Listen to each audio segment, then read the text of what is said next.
person in general, I think. And he puts those protesters down like that, which causes peace pretty quickly. Yeah. He's got skin that is about as thick as it gets, and Who does? Donald Trump. Donald Trump is thick skin. thick skin. He gets mad if a celebrity makes fun of him on Twitter. I find these kind of videos dishonest as well as unproductive. Look, first things first, both the left and the right does these kind of videos, so this isn't a left versus a right thing, but starting out with the dishonesty, look, what these people do is they'll go to these rallies, they'll find the dumbest people, they'll interview 100 of them, they'll just post the 5 dumbest people, they'll edit it to make their pauses look even longer, they'll zoom in on their faces, they'll do gotcha questions. It's just not totally fair. Look, these people are going to have fun. They think you're on their team. They see cameras. It's weirdly edited. And these people are also very ignorant when it comes to policy and politics in general. These people aren't political experts. They weren't asking to be quizzed when you showed up there with your camera.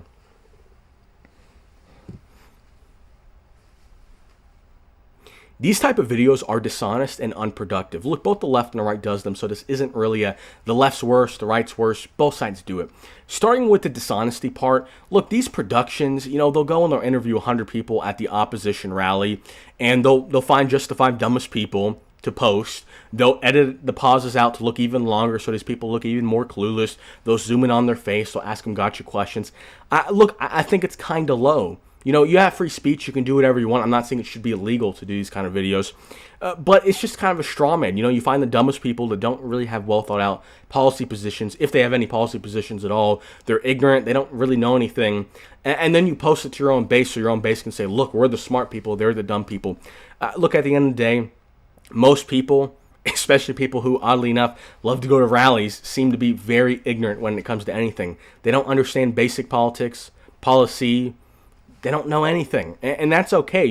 I don't think that people that support either side or anyone that votes needs to be an expert. Most people are just voting based off vibes. At the end of the day, the vast majority of voters are just, this person feels like they represent me more, or this person feels like they represent me more. They don't understand the complexities of specific policies.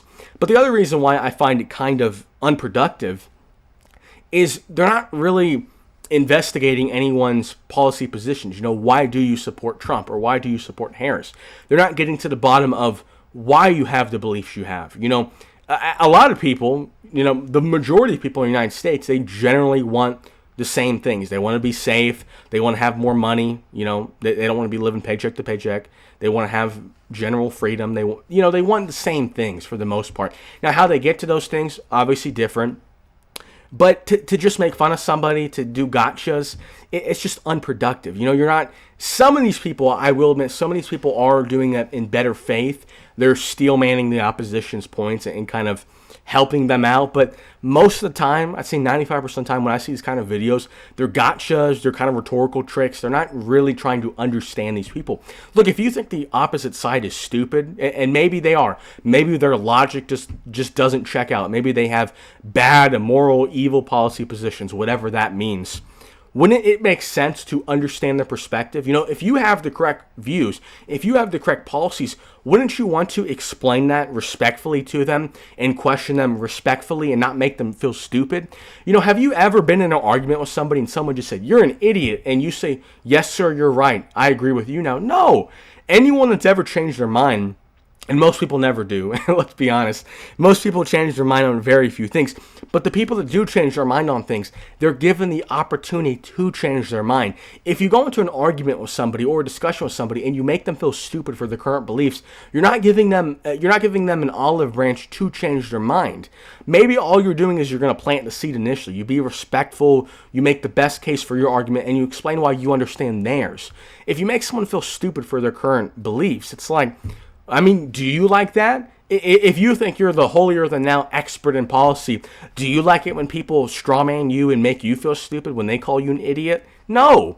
You would never change your beliefs if somebody came at you hostilely like that. So I think for both reasons, I think number one, it's just kind of dishonest the way they edit these videos.